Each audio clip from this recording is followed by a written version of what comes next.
¿Qué tal, amigos? Les habla el padre Rafael Chávez y les doy la bienvenida una vez más a su pequeño espacio de meditaciones. Estamos en la semana 15ª del tiempo ordinario. Hoy es lunes 11 de julio y la iglesia celebra hoy la memoria de San Benito Abad. En el nombre del Padre, del Hijo y del Espíritu Santo. Amén. Dios nuestro, que constituiste a San Benito Abad como ilustre maestro en la escuela del servicio divino, concédenos que sin anteponer nada a tu amor, avancemos con un corazón generoso en el camino de tus mandamientos. Por nuestro Señor Jesucristo, tu Hijo, que vive y reina contigo en la unidad del Espíritu Santo y es Dios por los siglos de los siglos.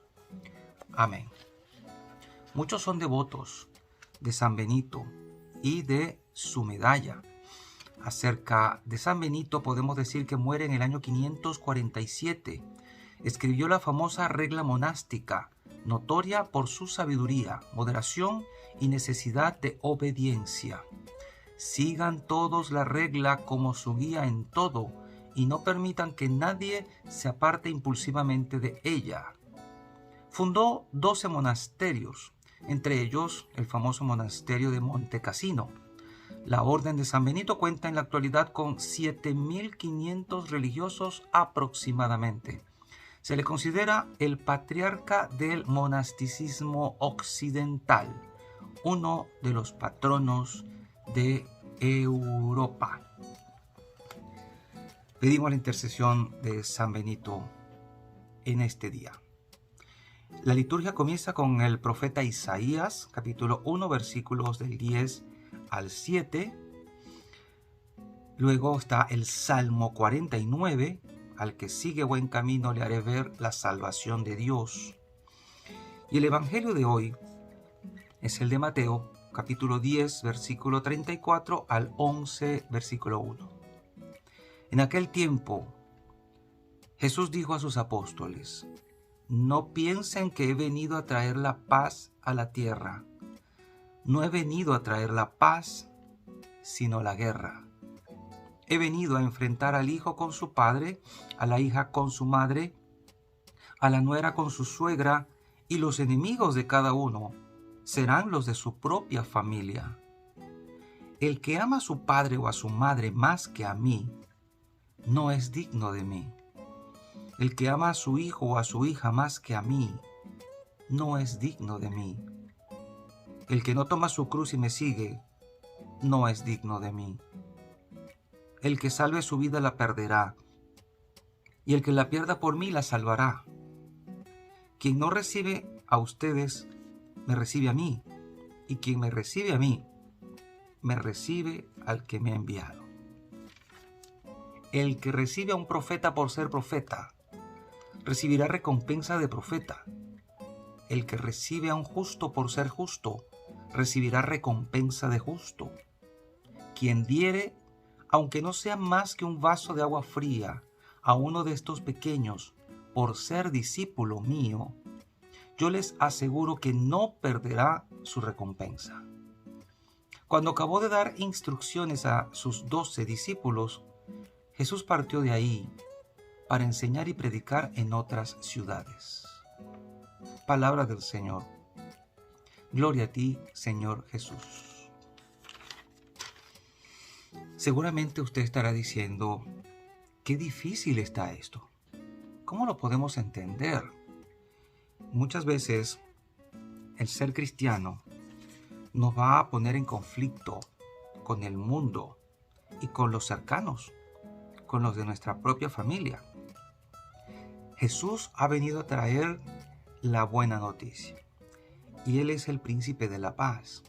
Pero Él dejó claro algo. Él dijo, mi paz les dejo, mi paz les doy, no como el mundo la da. La paz de Jesús es distinta. No es una paz que tenga que hacer alianzas con el mundo para quedar bien. No es la ausencia de conflicto. Es muy distinta.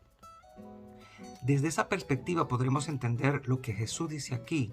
No piensen que he venido a traer la paz a la tierra. No he venido a traer la paz, sino la guerra. ¿Cómo es eso?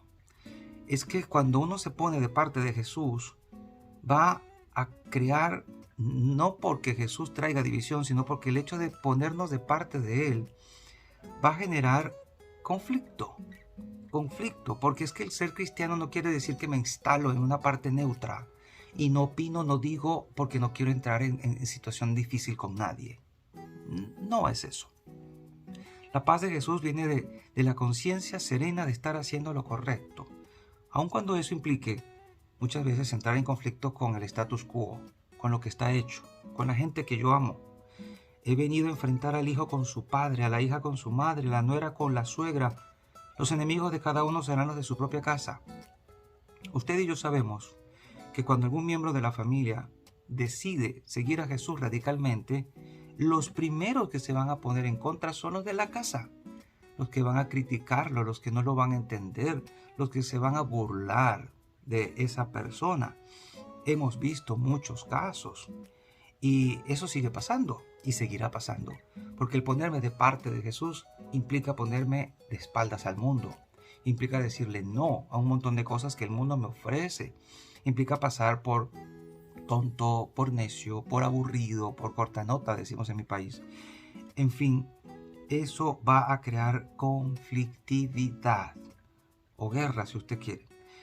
Pero aún así el Señor ha venido a traer la verdadera paz, pero la paz que viene de Dios. O sea, no voy a hacer alianza con el mundo solo por estar tranquilo, por no generarme problemas. Si algo está mal, yo tengo que decir que está mal y no puedo ponerme del lado de eso que está mal solo por evitarme un problema, un conflicto. Es ahí por el hecho de por qué los mártires dieron su vida, porque no pudieron dar culto a los ídolos, no pudieron postrarse ante estatuas de ídolos, no pudieron dar culto al emperador en aquellos tiempos. Y así siguieron habiendo mártires en la historia de la iglesia por negarse a hacer comunión con la mentalidad del mundo. Pensemos en cómo está el mundo hoy. Hoy necesitamos más que nunca esta actitud fuerte de decirle no a tantas tendencias del mundo que contradicen nuestra fe y que no podemos simplemente decir sí, cómo no, ok, vamos a seguirlo solo por quedar bien con el mundo, por no meternos en líos. Los enemigos de cada uno serán los de su propia familia. Y aquí hay algo más. Cuando el Señor dice, el que ama a su padre o a su madre más que a mí, no es digno de mí. O sea, yo no puedo anteponer mis afectos familiares por encima de Dios. Porque Dios está por encima de todo eso. Y miren que esto es duro para muchos que son apegados a los afectos familiares. Pero si tú estás realmente consciente de lo que vale la vida eterna, de lo que vale la eternidad, y de que recuperaremos todo lo que habremos dejado por Jesús en la eternidad, yo tendré la prioridad de mi vida, que será Cristo y su reino. Allí, en ese contexto, podemos entender: el que ama más a su padre o a su madre más que a mí, no es digno de mí. O el que ama a su hijo o a su hija más que a mí, no es digno de mí. Muchas veces yo he escuchado frases como estas, sin ofender a nadie: es que yo adoro a mi hija, yo adoro a mi hijo. Cuidado, a Dios es a quien se adora, solo adoramos a Dios. A veces esta palabra suele usarse indiscriminadamente, pero deberíamos tener cuidado con ella, porque adorar solo a Dios. No puedes adorar a tu hijo, ámalo mucho. Amar sí, adorar, cuidado con esa palabra. Adorar solo a Dios. No puedes adorar a tu marido, no puedes adorar a tu esposa, no puedes adorar a tu papá ni a tu mamá, no puedes adorar a tus hijos. A ellos tenemos que amarlos, pero aún así ser capaces de posponer cualquier afecto humano, por muy sagrado y hermoso y grande que sea, cuando se trate de cumplir con tus deberes de religión. Dios obviamente no te va a pedir nada que tú no puedas cumplir. No estamos en tiempos de Abraham, cuando él pidió sacrificar a su hijo, a Isaac. No estamos en aquellos tiempos, eran tiempos muy pretéritos, muy antiguos. El tipo de sacrificio que Dios te puede pedir ahora va a ser diferente, obviamente. Pero ciertamente tú tendrás que decirle muchas veces a tu familia: esto no lo podemos hacer porque tenemos primero que cumplir con Dios. O sea, si pones a Dios en primer lugar en tu casa, muchas cosas van a cambiar. Para bien. Para bien. Si les enseñas a tus hijos a tener a Dios como prioridad, muchas cosas en sus vidas van a cambiar para bien. y pondrán orden en sus vidas para bien. Esto sí tenlo muy presente.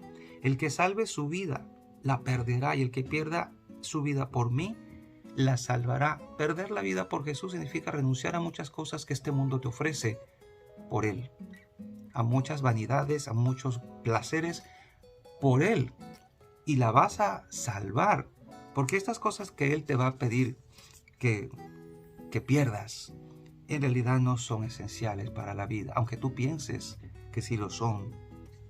Nos invita el Señor también a recibir a los suyos, a los que están bajo su servicio, a los que están a su servicio, perdón. Quien los recibe a ustedes, me recibe a mí. Está hablando con sus discípulos, sus apóstoles. Quien los recibe a ustedes, me recibe a mí. Quien me recibe a mí, recibe al que me ha enviado. ¿Y quién envió a Jesús? Dios. Por eso, pensemos en esto. Quien recibe a un sacerdote, quien tiene una bondad con un sacerdote, está recibiendo a Cristo. Y al recibir a Cristo, recibe a Dios. Esto es bíblico. El que recibe a un profeta por ser profeta, recibirá recompensa de profeta. El que recibe a un justo por ser justo, recibirá recompensa de justo. No olvidemos que si debemos tener decencia, buen trato con cualquier persona porque se la merece, todos somos dignos de respeto, pues con cuánta más razón aquel que trabaja para Dios y está sujeto a Él. Es más, quien diere, aunque sea no más que un vaso de agua fría a uno de estos pequeños, por ser discípulo mío, pequeño por ser discípulo de Jesús, ¿ok? Yo le aseguro que no perderá su recompensa.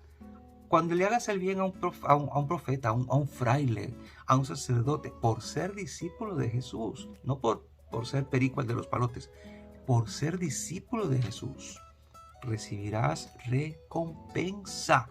Porque nada de lo que tú hagas bueno va a quedarse sin recompensa. Y cuando acabó de hablar, dice la palabra, de hablar a los 12, partió de ahí para enseñar y predicar a otras ciudades. Muchas veces Jesucristo nos dice cosas que nos cuesta entender, pero si le pedimos las luces al Espíritu Santo, vamos a entender que aunque sean difíciles de comprender en algún momento, cuando profundizamos en ellas, nos damos cuenta que están llenas de una sabiduría inmensa. Y al final tendremos que decir, Jesús tenía razón. Y vale la pena acatar su palabra, porque siempre lo que Dios piensa es mejor que lo mío. Sus ideas son mejores que las mías. Y al final, Dios siempre me ofrece una recompensa. Y la bendición de Dios Todopoderoso, Padre, Hijo y Espíritu Santo, descienda sobre cada uno de ustedes y les acompañe siempre. Y seguiremos en contacto, si Dios lo permite, a través de este canal. Chao, chao.